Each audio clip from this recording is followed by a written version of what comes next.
radio's own show, Behind the Mic.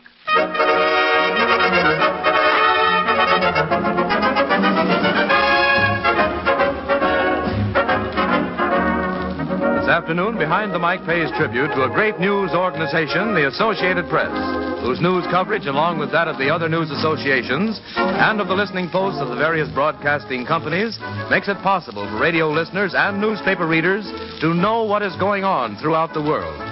Since its very formation, the men who reported the news for this great organization have been interwoven into the history of America and later of the world itself. It is this history, the history that the Associated Press has recorded, we bring you this afternoon. The dramatizations are based on the book, AP, The Story of News, by Oliver Gramling, Assistant General Manager of Press Association, Incorporated, a subsidiary of the Associated Press.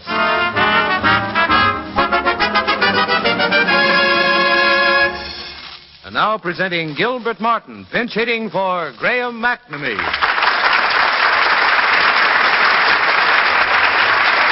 Thank you, Bob Stanton, and good afternoon, ladies and gentlemen. 10 men representing the 6 most important New York newspapers sat around a table in the office of the Sun one day early in May 1848. They had been in session for more than an hour, and all that time in stubborn argument.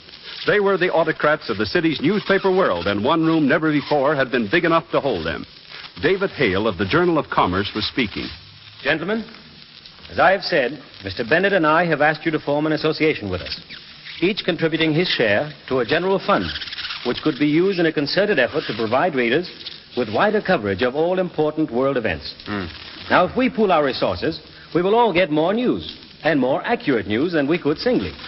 Mr. Bennett and I, having pooled the news of our 2 papers, the Journal of Commerce and the Herald, are already getting wider coverage than you gentlemen singly. And you've set up an organization so costly you want to bamboozle us into paying the bill. That's the real story behind this. Now, you've said that before, Mr. Webb, but it isn't true. There's only one telegraph wire to supply all of us. Our papers have to take 15-minute turns on the facilities. And all but the first in line are out of luck. Now, look, how much better would it be if we were all members of one association and received this news all at the same time? Then there wouldn't be this constant backstabbing to get the news a few minutes ahead of the other man. But, gentlemen, I have an even more important reason for urging you all to pool your resources. What is it, Mr. Hale? Well, Mr. Greeley, it's this. Some of the telegraph companies are toying with the idea of setting up regular subsidiary organizations of their own to cover and transmit the news for sale. Now, with no government supervision, these companies could make it impossible for any news but their own to move on their wires. Why, they'll simply refuse to carry our news. Yes, but if we pool our resources, we can offer such attractive prices to the telegraph companies, they will find it unprofitable to set up their own news-gathering agencies. Now, look, gentlemen, what are we going to do? I'm for it. Well, Mr. Hale? Yes? I think we have decided. We're with you. Good. What shall we call our organization? Well, gentlemen, how about the Associated Press?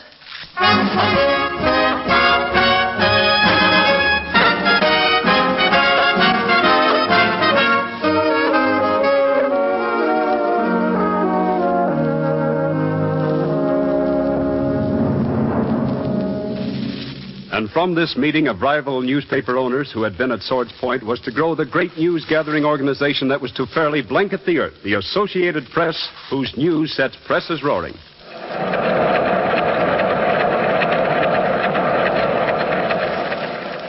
The 1848 presidential election was one of the first major assignments undertaken by the Associated Press. Public interest centered on the Whig National Convention at Philadelphia, where 4 men were in the running for the party's nomination. General Zachary Taylor, General Winfield Scott, Henry Clay, and Judge McLean. The New York terminus of the telegraph line was still in Jersey City. The problem of bridging the wide river baffled the wire company, and Dr. Alexander Jones of the Associated Press intended to get the convention news across the Hudson from Jersey to New York as fast as possible. Now, look here, Johnny. I'm going to be in Jersey City. Yeah? I'll get the convention news by telegraph from Philadelphia.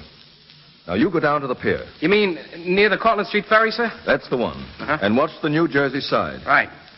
Now, I have a flagpole set up. If I run up a white flag, that means General Taylor was nominated. Taylor, yeah.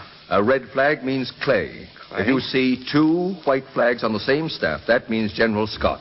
Scott? And if 2 red flags Judge McLean. McLean, yeah, I got it. As soon as you see the signal, I want you to race off to the office so that the New York members of our association can be notified. You understand? Yes, sir, sure. Now remember, a white flag, General Taylor. A red flag means empty flag. 40 minutes after Jones had crossed the river, A white flag! It's General Taylor! General Taylor! General Taylor! General Taylor is nominated! while over in Jersey City, Dr. Jones still waited patiently. They certainly seem to be taking their time making that nomination. Well, they're still arguing. Probably won't get to it till tomorrow morning. The signal the boy had seen was the white flag of a broker's representative in New Jersey wigwagging the latest stock quotation to a lookout in New York. But fortunately for the Associated Press, General Taylor was nominated the next day.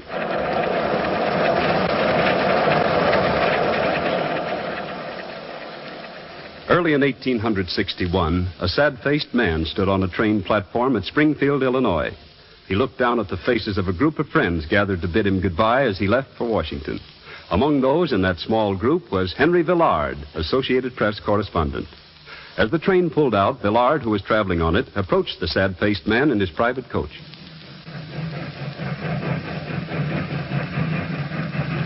Mr. President, Yes, Mr. Villard? I'm sorry to say, sir, but the speech you just made caught me completely unprepared. I was unable to take down more than a few words of it.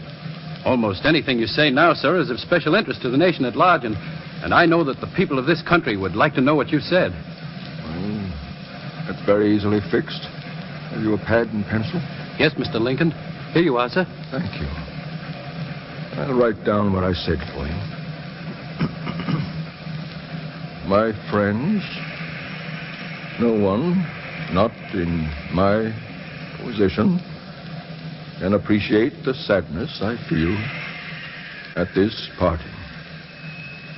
To this people, I owe all that I am. Here I have lived more than a quarter of a century. Here, my children were born, and one of them lies buried. I know not how soon I shall see you again. And so the address by which Lincoln bade farewell to Springfield was preserved for posterity through the actions of an Associated Press correspondent.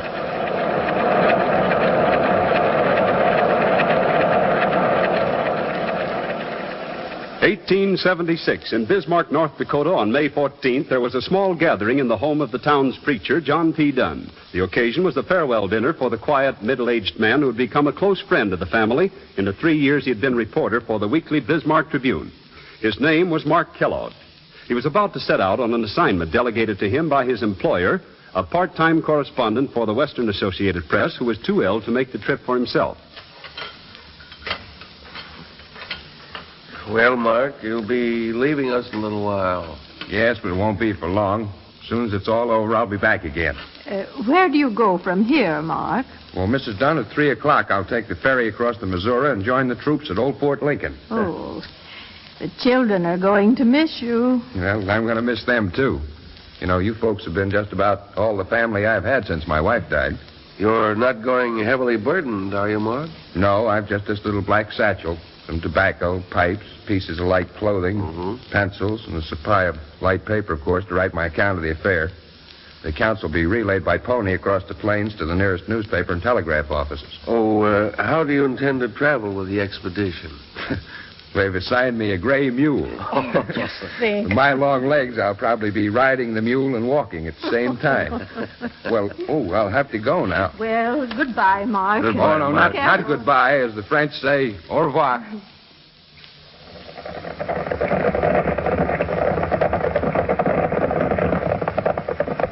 All right, men. Halt!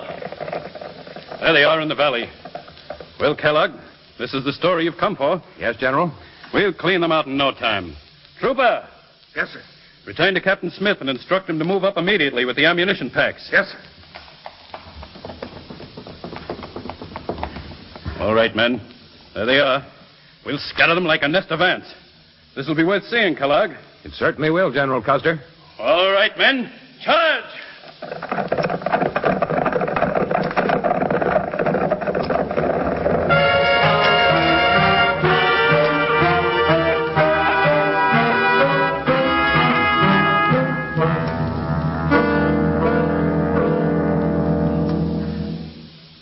And among the 225 bodies dotting the field of the Little Bighorn, silent in the hot sun near the body of General Custer, they found the crumpled body of the correspondent who had trotted gallantly to death on the small gray mule.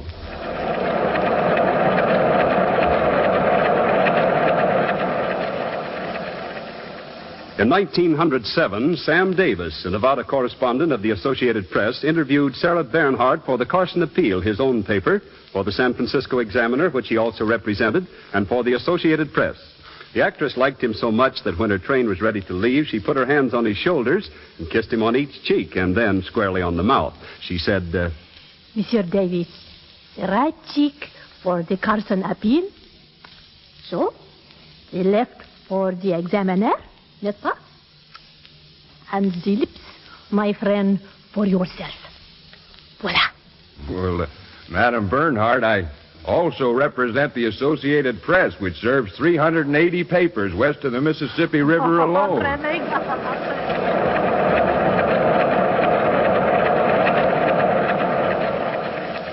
It was October 1917, and there was fighting in Mexico between Pancho Villa and President Carranza, with Villa anxious to impress the United States by defeating the president.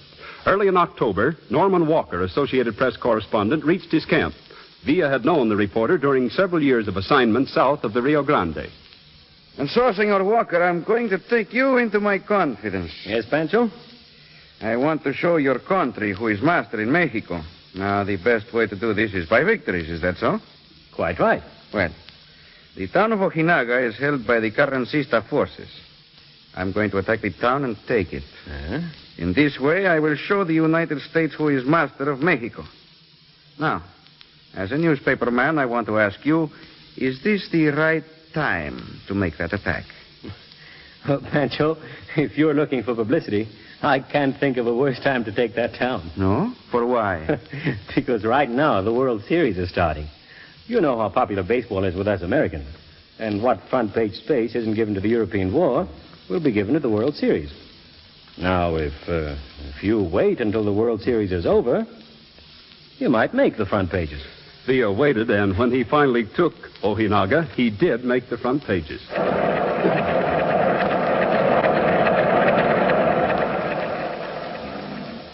November 7th, 1918, New York went mad.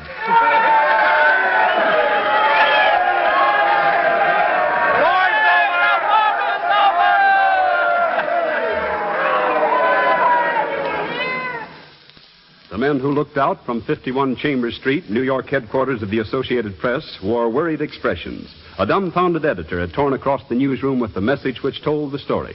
Inarticulately, he thrust it into the hands of Jackson Elliott, chief of the news department. Now, what's this? Other press associations flashing armistice sign. Here's another one, Jackson. Yeah. Opposition has armistice.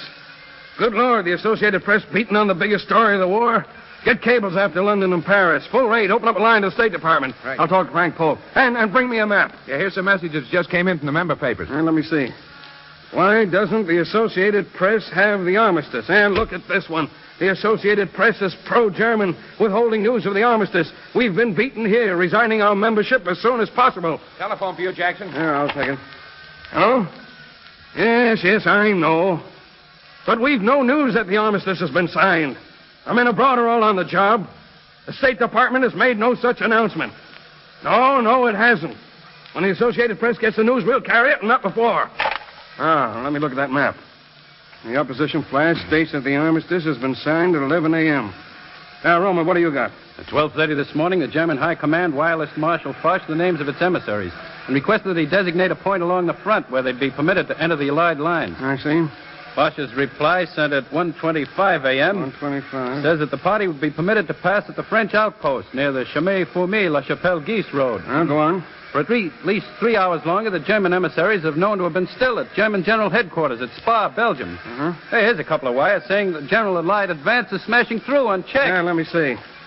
See now, the airline distance between Spa and Foch's headquarters is roughly about 105 miles as the crow flies. By road, it's probably about 150 miles. Speedy automobile trip is impossible. Those roads have been too badly shelled. Gentlemen, it can't be done. The Germans could not have reached Foch's headquarters in time to sign an armistice at 11 a.m.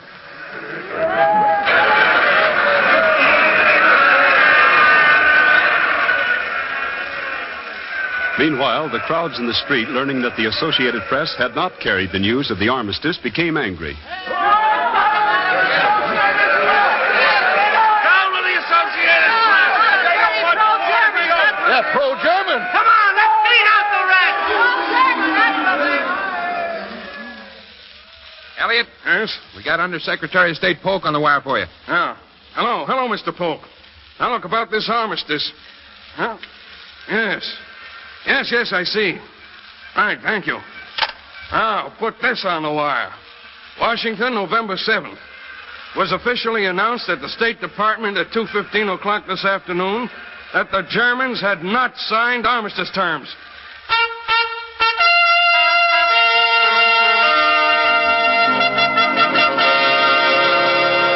But 4 days later, on November the 11th, 1918, in the office of the Tribune Herald at Rome, Georgia, a member of the Associated Press, J.D. McCarney, sat at a telephone answering the endless queries.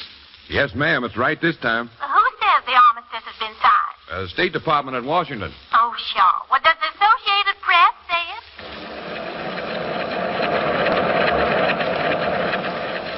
In 1937, Spain was in the throes of a ghastly civil war. Among the reporters describing the conflict was Edward J. Neal, Jr.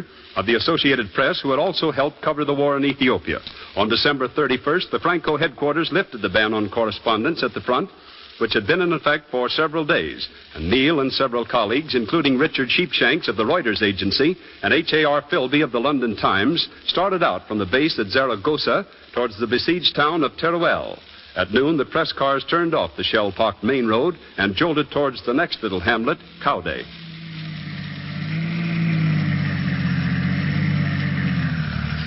Say, Ed, I wonder where we are. I don't know. Just keep going until we stop. Alto! Oh. Who are you? We're newspaper men. Here are our passes. Let me see. Yeah. Oh, yes. Well, you cannot go any further forward. It's too dangerous. Yeah, but look, we got to go forward. Look, officer, can't you see... I am very sorry. You're too near the fighting zone now. I fear someone has blundered in allowing you to come so far. It's very dangerous here. Well, can't go on. We can't go on. That is very wise, gentlemen. I hope to see you later. Hey, Right. you got a light? Oh, yeah. Here you are. Thanks. You fellas want some chocolate? Hello, fellas. Oh, hello. Hello, Johnson. Got any more material for your magazine articles? No, but I got some fine photographs. Mind if I get in the car with you guys and chew the fat a while? No, come right in. Just got back from photographing the heavy artillery.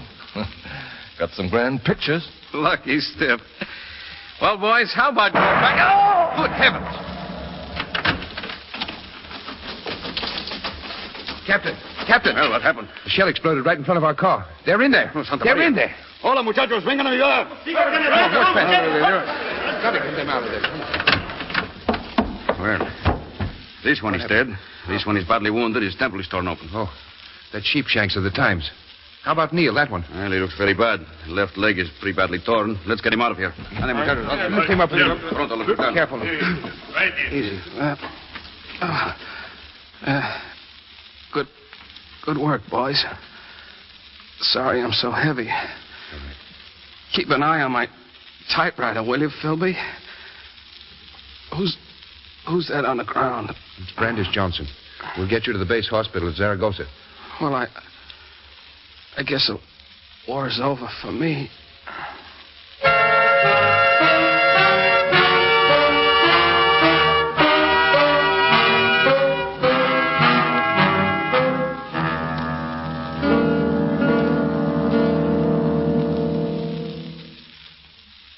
Say it. How are you? Oh, hello.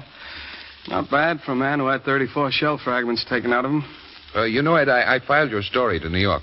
Well, swell, thanks. Too bad about Dick, isn't it? Oh, you heard that Sheepshanks died? Yeah, I heard. They're burying poor Dick tomorrow, and I'm afraid I can't go to the funeral. Oh, tell my office I'm going to Paris as soon as I can. I'll soon be all right again. All right, Ed. Oh, say, the nurse is giving us the bye-bye sign. I'll have to go. Oh, so long. Till tomorrow. Cheerio.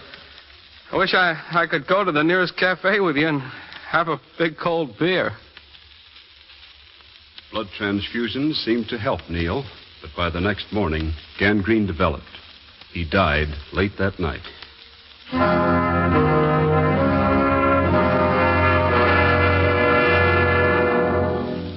In New York, after making special financial arrangements for Mrs. Neal and setting up an annuity fund for the support of his son and his education through college, the board of directors adopted this resolution. The board of directors of the Associated Press, as representatives of the entire membership, by this means enter into the permanent records of the institution this memorial to Edward J. Neal, Jr., gallant reporter who died in the Associated Press service at Zaragoza, Spain, as a result of wounds he suffered while reporting the encounter on the Teruel front. If democratic institutions are to prevail, as we all believe they will, the public must be fully informed as to what is happening in the world. We recognize that the good reporter is the keystone of our journalistic edifice. Believing this, we also believe that Edward J. Neal's death was not in vain. He undertook a perilous assignment at our behest, and he carried it out gloriously. As chroniclers of the day's events, we are proud to pay tribute to his memory. They buried Neal in his native Massachusetts on January 21st with flowers from all over the world heaped high over his grave. And in the snow and zero cold of the Teruel front, another staff man, Dwight L. Pitkin, took up the assignment Neal had begun.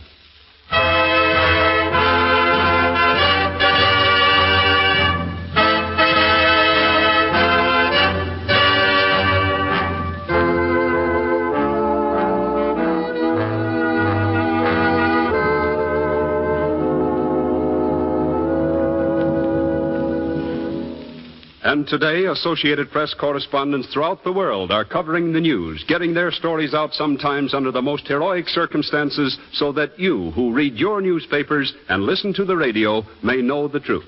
And now, we are privileged to have as a guest the general manager of the Associated Press, Kent Cooper. Mr. Kent Cooper.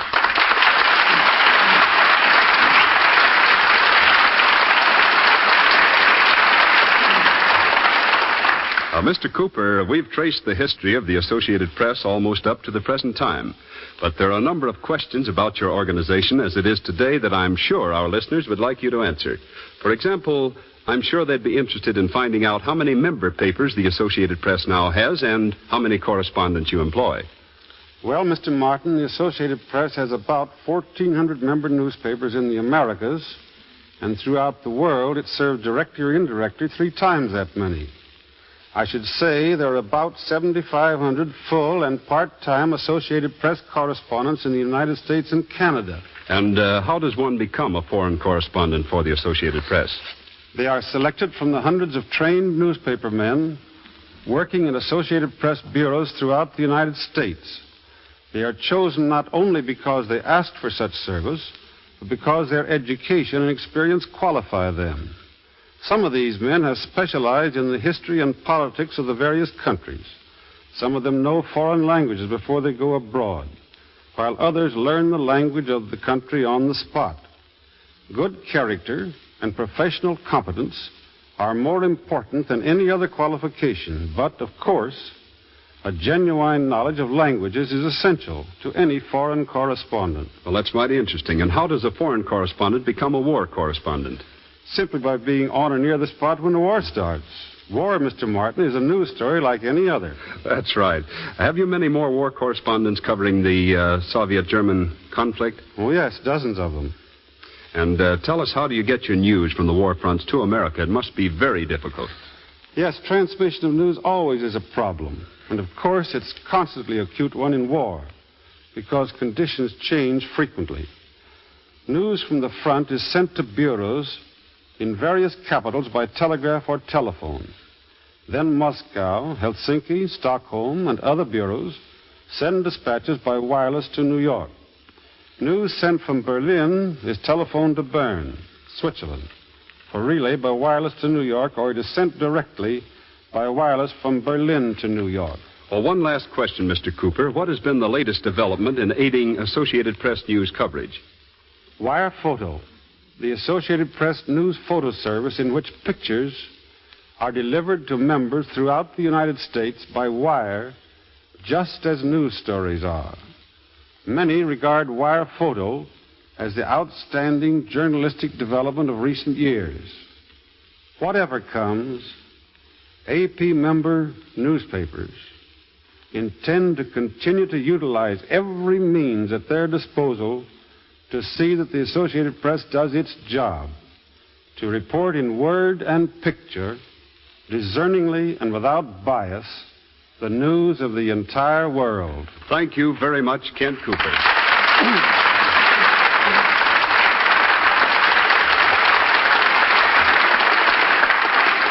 And now we take you to the NBC newsroom.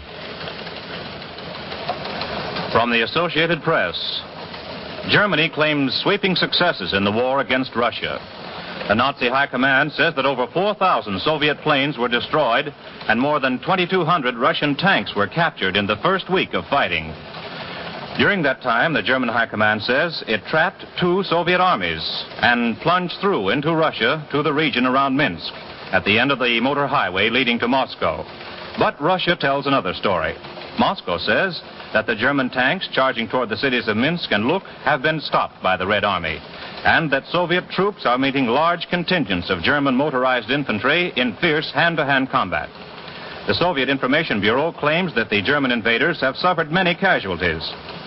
Meantime, the major battle continues to pivot around the central salient on the 1,000-mile Russian-German front. The London radio says that a British economic mission conferred today in Moscow with the Soviet Commissar for Foreign Trade. And there's a sharp criticism in London of the German claims of success against the Soviet army. London says that the Nazi statement regarding the destruction of more than 4,000 Soviet planes cannot be taken seriously, and the British go on to accuse the German High Command of other inaccuracies in their reporting of German progress against the Soviet.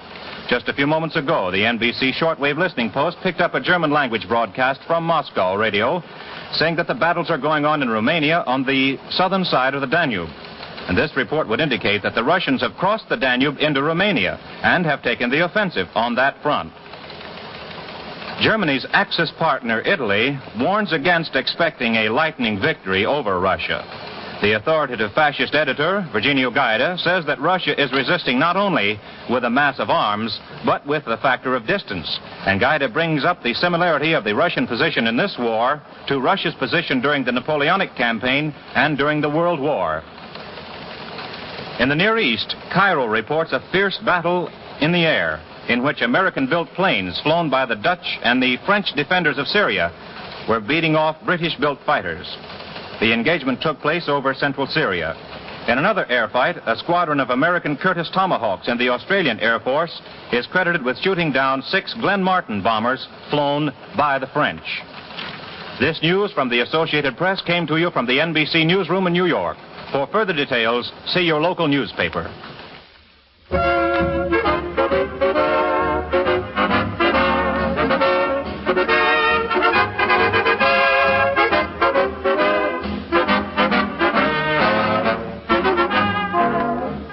Dramatizations this afternoon were based on the book AP, The Story of News by Oliver Gramling, which will be dramatized and brought to the New York stage by producer Oscar Serlin, producer of Life with Father. Next week, Behind the Mic will present one of its most interesting human interest stories in relating how a daytime radio serial is conceived.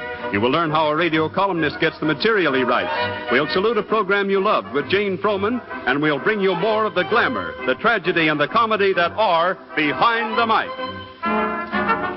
This is Gilbert Martin saying, good afternoon, everyone. Behind the Mic is written by Mort Lewis. Music composed by Ernie Watson, conducted by Jimmy Lytell. This is the National Broadcasting Company.